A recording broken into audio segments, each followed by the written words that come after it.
নমস্কার, আজ আমার 75 ডেজ আর্ট চ্যালেঞ্জের ডে 8। রেডি হয়ে সকালের এক্সারসাইজ শুরু করি।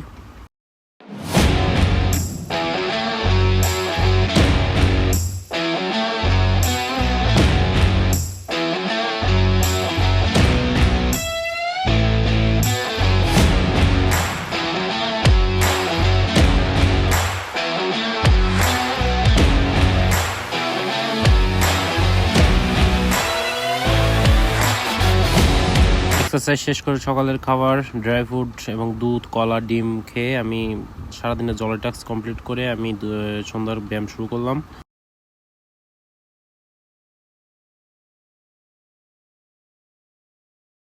আজকাল একটু বক্সিং করার ইচ্ছা জাগছে মাথায়, তাতে করে মাঝে মধ্যে একটু বক্সিং প্র্যাকটিস করি।